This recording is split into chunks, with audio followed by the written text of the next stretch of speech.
ভাই তুর্কি সাইপ্রাসের ভিসার আপডেট দেন। ভাই তুর্কি সাইপ্রাসের ভিসা কি খোলা আছে কিনা, এই প্রশ্ন আমারে সবাই করতেছেন।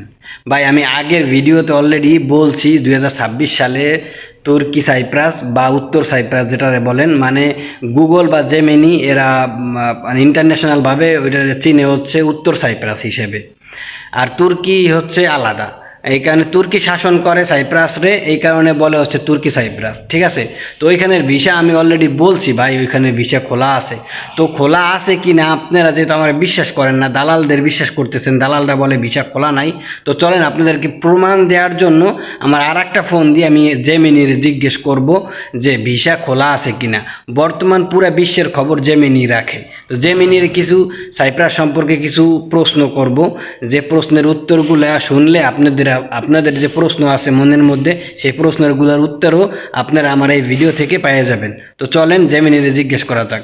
আর আমি আমার নিজের পার্সোনালভাবে আমার যে লিঙ্ক আপ আছে সেই লিঙ্ক আপ থেকে আমি এমনিতেই জানি তুর্কি সাইপ্রাস বলেন বা যারা উত্তর সাইপ্রাস বলেন ওইখানের ভিসা খোলা আছে। তো আপনারা যেহেতু বিশ্বাস করেন না, চলেন জেমিনিরে জিজ্ঞেস করি আমার আর একটা ফোনের মাধ্যমে। জেমিনি, বর্তমানে তুর্কি সাইপ্রাস মানে উত্তর সাইপ্রাসের ভিসা কি বাংলাদেশিদের জন্য খোলা নাকি বন্ধ, সেই সম্পর্কে তুমি আমাকে একটা সত্য তথ্য দিতে পারো? অনেকেই বলে যে ভিসা বন্ধ। দেখুন, উত্তর সাইপ্রাসের ভিসা কিন্তু বাংলাদেশিদের জন্য পুরোপুরি বন্ধ নয়। তবে এটি পাওয়ার জন্য আপনাকে তাদের নির্দিষ্ট নিয়মকানুন মেনে চলতে হবে। ট্রানজিট ভিসার জটিলতার কারণে অনেকেই হয়তো এটিকে বন্ধ বলে মনে করেন। প্রকৃত তথ্য জানার জন্য আপনি সরাসরি কনসুলেট বা নির্ভরযোগ্য কোনো সূত্রের সাথে যোগাযোগ করতে পারেন। এতে আপনার বিভ্রান্তি দূর হবে।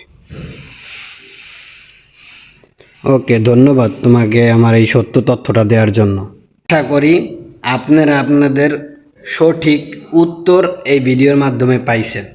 জেমিনির কাছে জিজ্ঞেস করছি, সে বলছে ভিসা খোলা আছে, তবে ট্রানজিটের জন্য মাঝে মধ্যে একটু ঝামেলা হয়। ভাই এটা শুধু সাইপ্রাসের ক্ষেত্রে না, সাইপ্রাসে যেহেতু তুর্কি শাসন করে সেই ক্ষেত্রে বাধ্যতামূলক তুর্কিতে হচ্ছে ট্রানজিট করতে হয়, ঠিক আছে। সেখানে ট্রানজিট করলে তাদের লাভ আছে।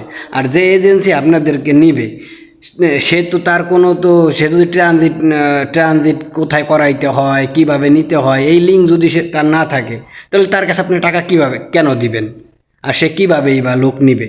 তো ঠিক আছে, তো যারা লোক নেয় তারা কোথায় ট্রানজিট করাইতে হইব, কোথায় ট্রানজিট করে, তারপরে কিভাবে যায়, কীভাবে নিতে হয়, এইগুলো তারা সব জানে, তারা সব ভালো করেই জানে, ঠিক আছে। তাদের এই লিঙ্ক আপ আছে, তারা এইভাবেই লোক নেয়। তো যারা বলে যে ভাই সাইপ্রাসের ভিসা বন্ধ, তো তাদের উত্তর আপনারা হয়তো আমার এই ভিডিওর মাধ্যমে পাইছেন। ভিসা ভাই বাংলাদেশিদের জন্য বন্ধ না। তবে কিছু কিছু দালাল বা এজেন্সি আছে যারা বিভিন্ন নিজের ব্যক্তিগত কারণে বলে এই ভিসা বন্ধ আছে, ঠিক আছে। যেমন ধরেন আইন কাজ দিতে পারবে না, বা যে চলো দেবে হচ্ছে কোম্পানির কাজ, এখন সেই কোম্পানিতে নিতে পারতেছে না কোনো কারণে, তার নিজের ব্যর্থতার কারণে। এই কারণে আপনার কি বলবে, এই কারণে বলে যে ভিসা বন্ধ আছে। তো ঠিক আছে, কথা বুঝতে পারছেন? তো এরকম নানান ধরনের তাদের পার্সোনাল ইস্যু থাকে, যে ইস্যুর কারণে তারা বলে যে ভিসা বন্ধ। আসলে সত্য কথা বলতে ভিসা তুর্কি সাইপ্রাসের ভিসা মানে তুর্কি সাইপ্রাসরে ইন্টারন্যাশনালভাবে চিনে হচ্ছে উত্তর সাইপ্রাস হিসাবে, ঠিক আছে। তো যারা আপনারা যে নামেই চিনেন, তো তুর্কি সাইপ্রাসের ভিসা বন্ধ না। চাইলে বাংলাদেশিরা যাইতে পারে, ভালো এজেন্সি ধরলে তারা কোথায় ট্রানজিট করাইতে হইব, কীভাবে নিতে হইব, তারাই বাদবাকি কাজ করবে। আপনি শুধু টাকা দেবেন, পাসপোর্ট দিবেন, আর বাদবাকি কাজ তাদের, ঠিক আছে। তো ভালো এজেন্সি ধরেন, এজেন্সি ধইরা মন চাইলে ভালো লাগলে আপনি সাইপ্রাসে যান, ঠিক আছে। তো সাইপ্রাসের ভিসা 2026 সালে খোলা আছে। ধন্যবাদ, ভালো থাকবেন সবাই। ভিডিওটা যদি ভালো লাগে অবশ্যই লাইক, শেয়ার, কমেন্টস করবেন। আরও যদি আপনাদের কোনো মন্তব্য থাকে আপনারা প্রশ্ন করবেন, আমি প্রশ্ন অনুযায়ী ভিডিও করে উত্তর দেওয়ার চেষ্টা করব। ধন্যবাদ, ভালো থাকবেন সবাই।